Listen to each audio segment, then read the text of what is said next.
نفی اور اس بات، لا الہ الا اللہ، کوئی حقیقی معبود نہیں، نفی کر رہے ہیں، الا اللہ، سوائے اللہ کے، ایک اللہ کے لیے اس بات اور اللہ کے علاوہ سب کی نفی، اسے توحید کہتے ہیں۔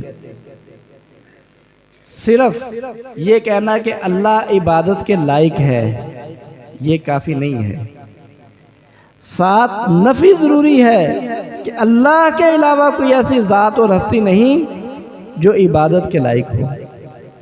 آدمی کہے میں اللہ کو سجدہ کرتا ہوں، یہ توحید کے لیے کافی نہیں ہے، ساتھ یہ کہنا ضروری ہے، عقیدہ رکھنا ضروری ہے کہ اللہ کے علاوہ کوئی ایسی ذات اور ہستی نہیں جس کو سجدہ کیا جائے۔ نظر و نیاز میں اللہ کے لیے دیتا ہوں، یہ کافی نہیں ہے، ساتھ یہ عقیدہ ضروری ہے کہ اللہ کے علاوہ کوئی ایسی ذات اور ہستی نہیں جس کے لیے نظر و نیاز دینا درست ہو۔ اولاد دینا اللہ کا اختیار ہے، یہ کافی نہیں ہے، ساتھ یہ عقیدہ ہونا ضروری ہے کہ اللہ کے علاوہ کوئی ایسی ہستی نہیں جس کے پاس اولاد کا اختیار ہو۔ شفا دینا اللہ کا کام ہے، یہ کافی نہیں ہے، ساتھ نفی ضروری ہے کہ اللہ کے علاوہ کوئی ایسی ذات اور ہستی نہیں جس کے پاس شفا کا اختیار ہو۔ مشرکین مکہ جن کو قرآن نے مشرک کہا، نبی صلی اللہ علیہ وسلم نے جن کے خلاف جنگیں لڑی، بدر کی جنگ ان کے خلاف، احد کی جنگ ان کے خلاف، غزوہ احزاب ان کے خلاف، فتح مکہ ان کے خلاف، اللہ رب العالمین نے قرآن مجید میں کہا اگر آپ ان سے پوچھیں زمین و آسمان کو کس نے پیدا کیا، یہ کہیں گے اللہ نے پیدا کیا۔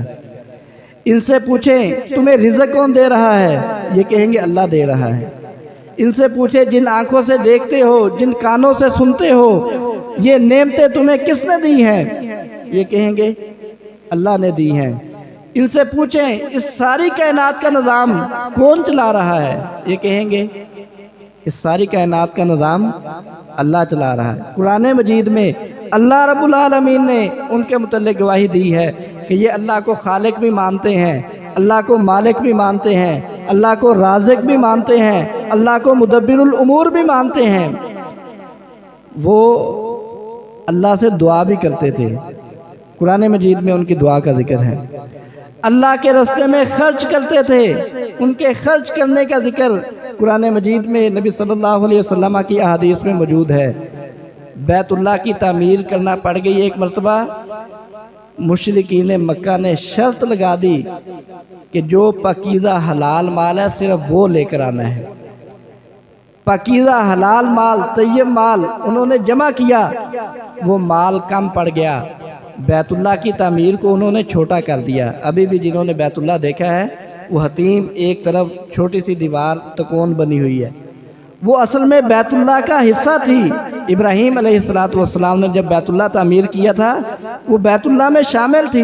مشرکین مکہ نے جب دوبارہ بیت اللہ تعمیر کیا، حلال مال ان کے پاس کم پڑ گیا، انہوں نے حرام مال شامل نہیں کیا، بیت اللہ کی تعمیر کو، عمارت کو چھوٹا کر دیا۔ وہ اللہ کو خالق بھی مانتے تھے، مالک بھی مانتے تھے، رازق بھی مانتے تھے، مدبر الامور بھی مانتے تھے، اللہ سے دعا بھی کرتے تھے، اللہ کے سامنے سجدہ بھی کرتے تھے، اللہ کے راستے میں خرچ بھی کرتے تھے، اللہ کی عبادت کرتے تھے۔ پھر انہیں مشرک کیوں کہا گیا؟ جب وہ اللہ کو خالق، مالک، رازق مانتے، مدبر الامور مانتے تھے، اللہ کے راستے میں خرچ کرتے تھے، اللہ کے سامنے سجدہ کرتے تھے، اللہ کی عبادت کرتے تھے، پھر انہیں مشرک کیوں کہا گیا؟ صرف ایک سبب تھا، اذا قیل لہم لا الہ الا اللہ یستکبرون، کہ جب انہیں لا الہ الا اللہ کی دعوت دی جاتی اس سے وہ تکبر کرتے تھے۔